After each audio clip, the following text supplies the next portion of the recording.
આપણે જોરદાર તાળીઓથી સન્માનીય વડાપ્રધાનશ્રીને આવકારીએ, એનું સ્વાગત અભિવાદન કરીએ.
માનનીય વડાપ્રધાનશ્રીને મંચસ્થ મહાનુભાવો દ્વારા પુષ્પહાર અને મોમેન્ટો અર્પણ કરી સ્વાગત અભિવાદન કરાશે. હું વિનંતી કરું છું મંત્રી શ્રી જસાભાઈ બારડ, સાંસદ શ્રી રાજેશભાઈ ચુડાસમા, રાજ્યસભા સાંસદ શ્રી ચુનીભાઈ ગોહેલ, જિલ્લા પંચાયત પ્રમુખ શ્રીમતી મણિબેન રાઠોડ, સંસદીય સચિવ શ્રી જેઠાભાઈ સોલંકી, જિલ્લા ભાજપ પ્રમુખ ઝવેરીભાઈ ઠકરાર, માનનીય ધારાસભ્ય શ્રી ગોવિંદભાઈ પરમાર અને પ્રમુખ શ્રી નગરપાલિકા જગદીશભાઈ ફોફંડી.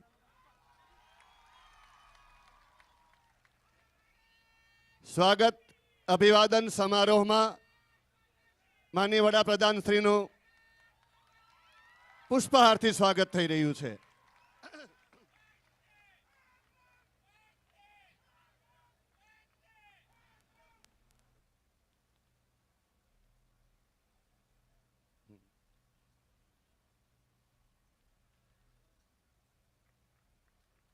સ્મૃતિચિહ્ન પણ અર્પણ થઈ રહ્યું છે. હું માનનીય વડાપ્રધાન શ્રી નરેન્દ્ર મોદી સાહેબને નમ્ર નિવેદન કરું છું કે આપ આપની વાણીથી સૌને લાભાન્વિત કરો. મિત્રો જોરદાર તાળીઓથી આપણે માનનીય વડાપ્રધાનશ્રીને આવકારીએ.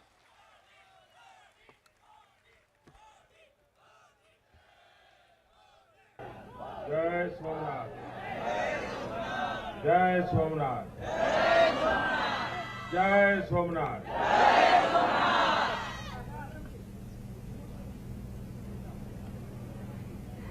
मंच पर विराजमान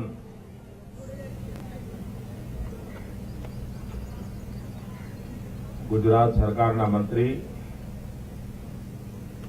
भाई श्री जशाभाई, जिला भारतीय जनता पार्टी अध्यक्ष झवेरीभाई, लोकसभा में मारा साथी भाई राजेशभाई, राज्यसभा में हमारा साथी श्री चुनुभाई, जिला पंचायत प्रमुख મણિબેન, ધારાસભ્ય ભાઈ શ્રી ગોવિંદભાઈ, નગરપાલિકાના પ્રમુખ ભાઈ શ્રી જગદીશભાઈ અને ઉપસ્થિત વાલા ભાઈઓ અને બહેનો, સોમનાથમાં સવારે 9 વાગે ભેગા થવું અઘરું કામ છે.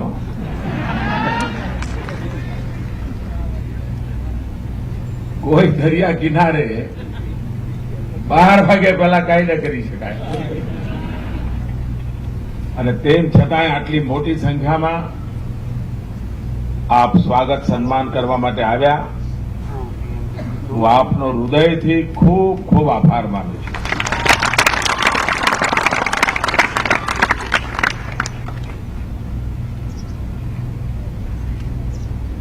આમ તમને પણ જરા મજા તો આવતી હશે.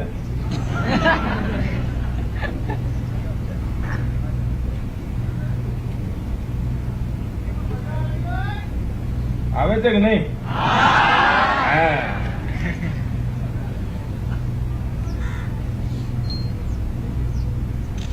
ગઈકાલે હું પરમ દિવસે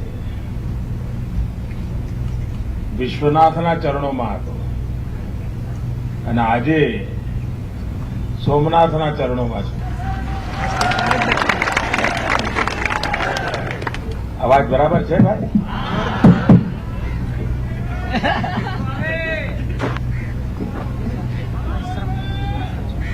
અરે ગુજરાતમાં આવીએ એટલે બધું બરાબર છે.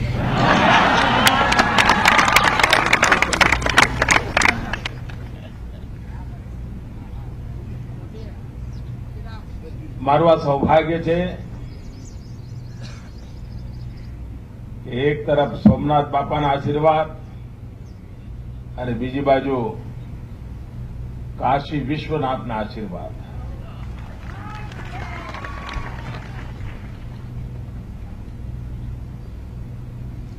એક તરફ વિરાટ સાગર તો બીજી તરફ માં ગંગા અને એની વચ્ચે આ મહાન ભારતના વિકાસ માટેના સપના લઈને અવિરત પ્રયાસ અને એના લગાતાર પરિણામો પણ મળી રહ્યા છે.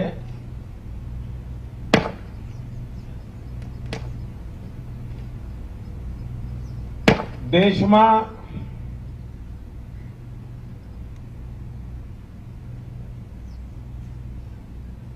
વિકાસને મહાત્મય શું હોય,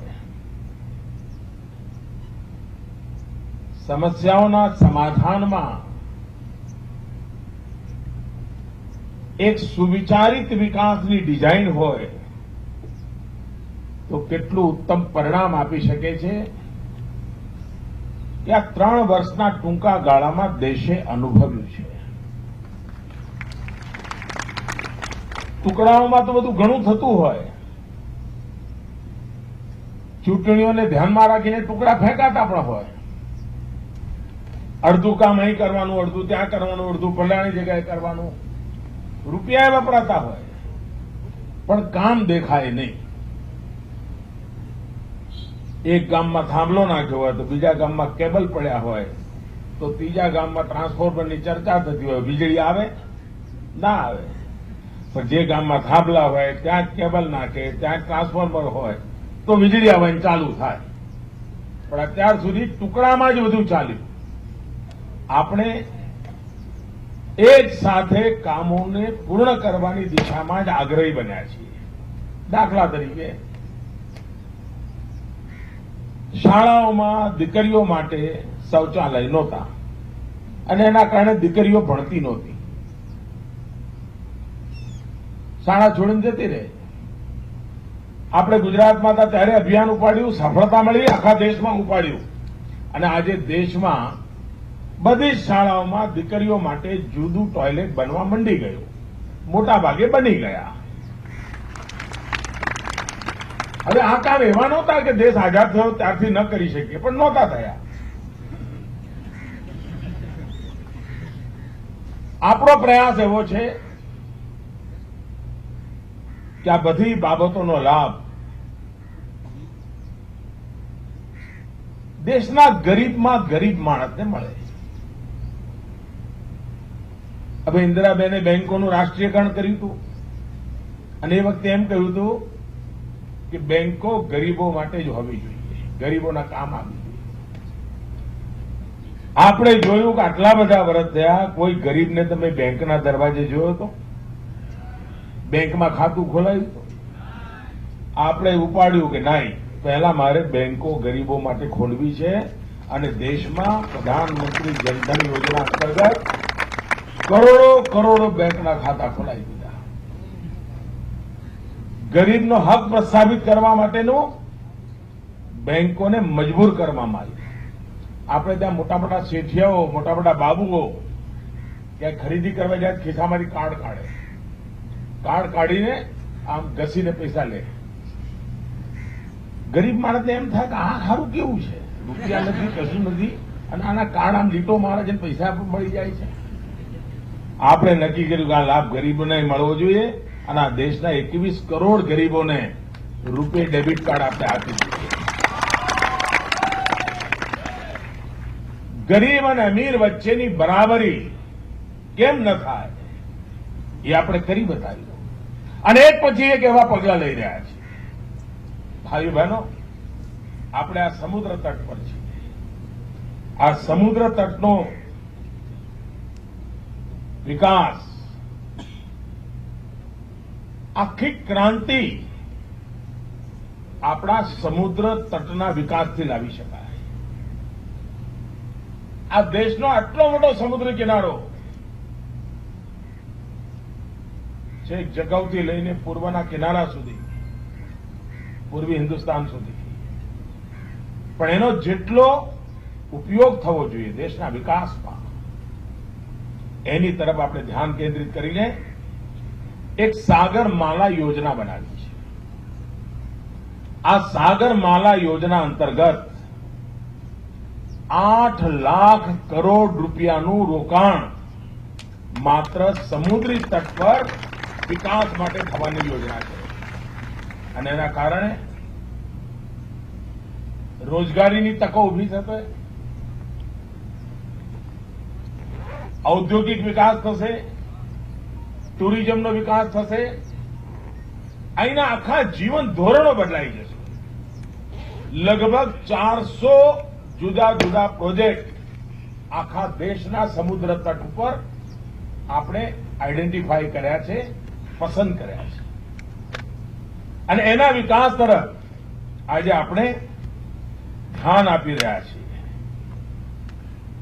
એમાં 40 થી વધારે પ્રોજેક્ટ એકલા ગુજરાતમાં નક્કી કર્યા છે, ગુજરાતના દરિયા કિનારે, અને એના કારણે ગુજરાતના દરિયા કિનારે 45,000 કરોડ રૂપિયાનું મૂડીરોકાણ થશે. 45,000 કરોડ રૂપિયા.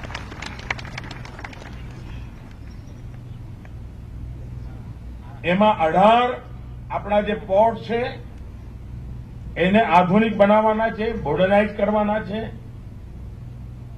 11 પોર્ટ, એની કનેક્ટિવિટી, રોડ હોય, રેલ હોય, એર હોય, એને અપગ્રેડ કરવામાં આવશે. 7 પોર્ટ લેડ ડેવલપમેન્ટ, ઔદ્યોગિક નગરીઓ પોર્ટ સાથે જોડીને એ બનાવવાનું કામ છે. 4 કોસ્ટલ કોમ્યુનિટી ડેવલપમેન્ટ પ્લાન, એનો પ્રોજેક્ટ છે. આપણું કંડલા પોર્ટ આજે એટલું બધું ધમધમી રહ્યું છે અને એને નફો કરતારું પોર્ટ બનાવી દીધું. પહેલા ખાધમાં ચાલતું, ત્યાં ખૂબ મોટા પાયા પર લાભ મળે છે. દ્વારકા અને બેટ દ્વારકા, દ્વારકા અને બેટ દ્વારકા જવા માટે એક આઇકોનિક બ્રિજ બનાવવાની યોજના વિચારી છે. એવો બ્રિજ કે જેમાં વિન્ડ એનર્જી પણ હોય, જેમાં સાયકલ પર ચાલતા કે કાર લઈને અથવા તો કઈ સામાન લઈ જવો તો સામાન લઈને પણ આસાનીથી બેટ દ્વારકા જવાનું થાય. આપ વિચાર કરો છો કે આ તબકો ટુરિઝમના વિકાસ માટે કેટલું મોટું સેન્ટર બનશે. સોમનાથ હોય, દ્વારકા હોય, પોરબંદર હોય, ગીર લાયન હોય, દીવ હોય, કેટલું અદભુત આપણી પાસે સંપદા છે. એને પર કોમ્પ્રિહેન્સિવ વિકાસનું મોડેલ લઈને આપણે આગળ વધી રહ્યા છીએ અને એનો લાભ અને આજે દ્વારકાથી બેટ દ્વારકાનો આઇકોનિક બ્રિજ બનાવવાનું કામ ડિઝાઇન બની રહી છે. નજીક ભવિષ્યમાં એનો શિલાન્યાસ થાય એ દિશામાં કામ કરી રહ્યા છે. સમુદ્રની અંદર પરીક્ષણો કરવાનું કામ ચાલી રહ્યું છે જેથી કરીને કેવું ફાઉન્ડેશન લગાવવું પડે. 500 કરોડ રૂપિયાનો આ બ્રિજ બનશે. બ્રિજ પોતે જ એવો હશે લોકો જોવા માટે આવે. આધુનિકમાં આધુનિક વિકાસ માટે આજે કંડલા પોર્ટ પર જે કાર્ગો છે આટલા બધા વર્ષો થયા માંડ 1000 લાખ ટને પહોંચ્યો છે. આ વર્ષે આપણે એને 1100 લાખ ટન પર લઈ જવા માંગીએ છીએ. વિકાસનો જ વિચાર કરવાનો, એને ધ્યાનમાં રાખીને કંડલામાં એક સ્માર્ટ ઇન્ડસ્ટ્રીયલ પોર્ટ સિટી બનાવવાની યોજના છે. બંદરીય નગરી, સ્માર્ટ બંદરીય નગરી, મેન્યુફેક્ચરિંગ નગરી. લગભગ 1400 એકરની અંદર 50,000 કરતા વધારે લોકોને એક જ જગ્યાએ રોજગાર મળે એટલું મોટું આ ડેવલપમેન્ટનું મથક ઉભું થવાનું છે. ભાઈઓ બહેનો, ગઈકાલે મેં કેટલીક યોજનાઓ ભરૂચમાં જાહેર કરી હતી, પણ એનો ઘણો બધો લાભ સૌરાષ્ટ્રને મળવાનો છે. એનો અહીંયા ઉલ્લેખ કરવા માંગુ છું.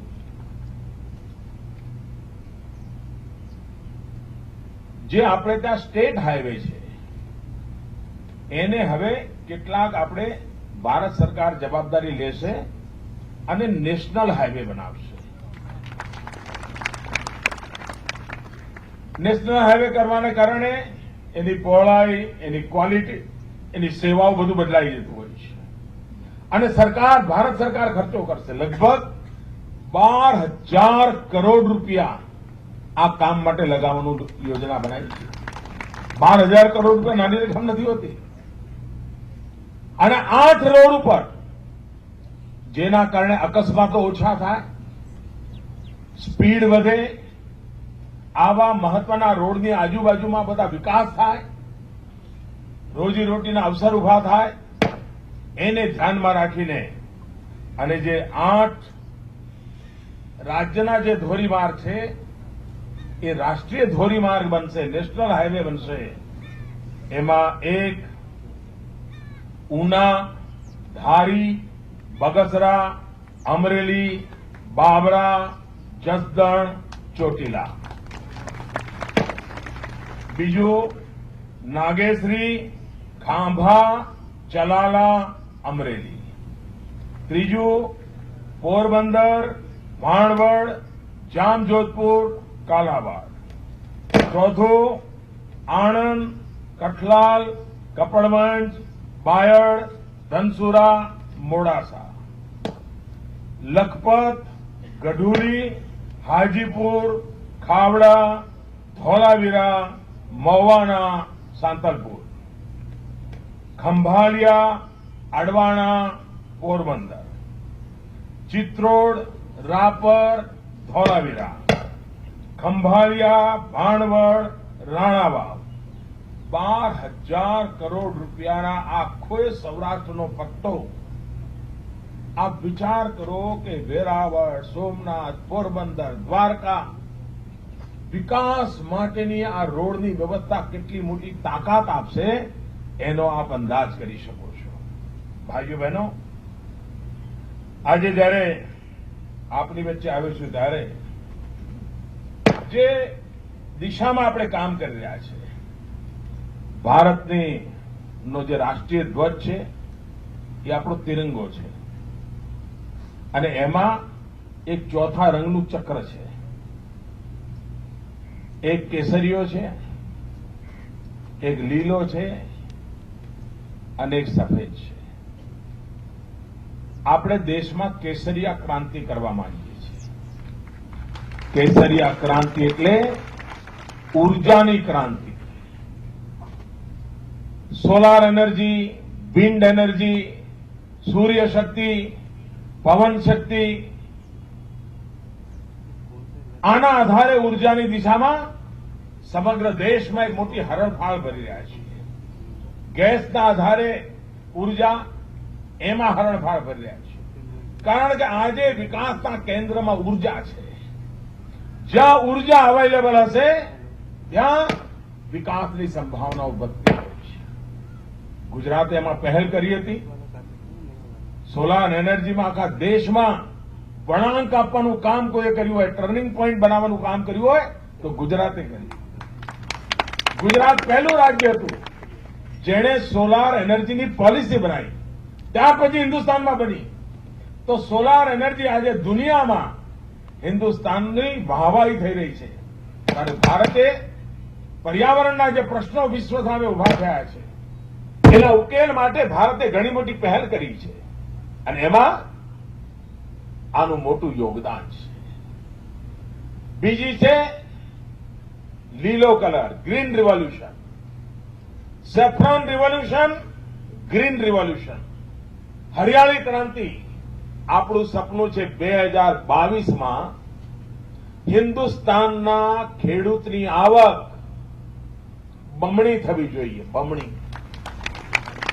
2022 ભારતની આઝાદીના 75 વર્ષ થાય છે. આઝાદીના 75 વર્ષ થાય ત્યારે અને જો યોજનાબદ્ધ રીતે કામ કરીએ, સોઇલ હેલ્થ કાર્ડ હોય, બીજ ઉત્તમ ક્વોલિટીનું હોય, સ્પ્રિંકલર કે ડ્રીપ ઇરિગેશન હોય, પાણીની વ્યવસ્થા હોય, સમય પર યુરિયા મળે, સમય પર બાકી ખાતરો મળે, ક્યાંક ઓર્ગેનિક ખેતીના પ્રયોગો થતા હોય, ઈ માર્કેટની વ્યવસ્થા કરી છે. હવે ખેડૂતે પોતાના ગામની પાંદરે જ મંડીમાં વેચવા જેવું જરૂર નથી. પોતાના મોબાઈલ ફોન પર નક્કી કરી શકે કે હિન્દુસ્તાનમાં કયા બજારમાં સૌથી વધારે ભાવ છે, મારે ત્યાં માલ વેચવો છે, વેચી શકે. પહેલી વાર આ પ્રકારનું કર્યું છે. આ વખતે આપણા સૌરાષ્ટ્રમાં મગફળીનો પાક મબલક થયો. હવે મબલક પાક થાય તો એ કિસાનને મુશ્કેલી, ઓછો પાક થાય તો એ કિસાનને મુશ્કેલી. એટલે આ વખતે સરકારે હમણાં પરમ દિવસે જ નિર્ણય કર્યો કે જે મગફળીનો પાક આટલો બધો થયો છે ત્યારે મગફળી પકાવનાર ખેડૂતોને નુકસાન થાય એટલા માટે મગફળીને એક્સપોર્ટ કરવા માટેની છૂટ આપવાનું નક્કી કર્યું છે, જેથી કરીને દુનિયાના બજારમાં આપણી મગફળી જે વધારાની છે એ જાય અને આપણા ખેડૂતોના ભાવ તૂટે નહીં, એની મહેનત પાણીમાં ન જાય, એના માટેનો એક મહત્વનો નિર્ણય આપણે એમાં કર્યો છે. ત્રીજો રંગ છે સફેદ, શ્વેત ક્રાંતિ. આજે આપણી પાસે દુનિયામાં પશુ હોય એના કરતા વધારે પશુ છે, પણ દુનિયામાં પશુ જેટલું દૂધ આપે એના કરતા આપણું પશુ ચોથા ભાગનું દૂધ આપે, અડધા ભાગનું જ દૂધ આપે છે. પશુ જાળવવાનો ખર્ચો એટલો જ, પણ દૂધ ઓછું મળે. આપણે વૈજ્ઞાનિક પ્રયોગો દ્વારા પશુપાલનની પદ્ધતિઓમાં આધુનિકતા લાવીને, વૈજ્ઞાનિકતા લાવીને ખેડૂત પાસે ભલે ઓછા પશુ હોય પણ વધારે દૂધ આપે. દૂધમાં ડબલ ઉત્પાદન કેવી રીતે થાય, પશુઓનો બોજ ઘટતો જાય પરંતુ દૂધ ઉત્પાદન વધતું જાય, એના માટે વૈજ્ઞાનિક તરીકાથી કામ ચાલી રહ્યા છે. અને એમાં ચોથો રંગ છે બ્લુ કલરનો, બ્લુ રિવોલ્યુશન. આ બ્લુ રિવોલ્યુશન છે એ અમારા ફિશરમેન માટે છે, માછીમારો માટે. આખા દેશના માછીમારો એમની ક્ષમતા અનુસાર એમને મદદ વધુ મળે એના માટે એક યોજના પર કામ ચાલી રહ્યું છે. તમારા કોઈ સૂચનો હોય તો એમાં મોકલજો. એ યોજના એવી છે, હું આપને કહેવા માંગુ છું, જે ગરીબમાં ગરીબ માછીમાર હોય, નાનકડું પોતાનું હોડકું લઈને બિચારો જતો હોય માછીમારી કરવા, આસપાસમાં જાય, થોડી ઘણી માછલી લઈ આવે ને એ મોટો વેપારી હોય ને વેચી દે. ગરીબ માણસ, ગરીબ મારો માછીમાર ગરીબ જ રહે. મારે આ સ્થિતિ બદલવી છે અને એટલા માટે જે યોજના બનાવી છે એ યોજના પ્રમાણે આમાં પેલા દલાલોને જગ્યા નહીં મળે, આમાં વેપારીઓને જગ્યા નહીં મળે, આમાં રાજનેતાઓને જગ્યા નહીં મળે. આ બધું પાકું. 5 ગરીબ માછીમારો, 5 જે પોતે નાનું નાનું ઓળખું લઈને બિચારા મજૂરી કરે છે, એ ભેગા થાય, એક મંડળી બનાવે, પોતાના તરફથી 5,000 10,000 રૂપિયા જે બચાવ્યું હોય એ મૂકે, બેંક એમને પૈસા આપે, ભારત સરકાર 50% સબસિડી આપે, 1 કરોડ રૂપિયા સુધી મુદ્રામાંથી પૈસા મળે. અને આજે 12 નોટિકલ માઇલ પછી માછીમારા કરવા જવું હોય તો આ નાના હોડકાથી બિચારો જઈ ન શકે.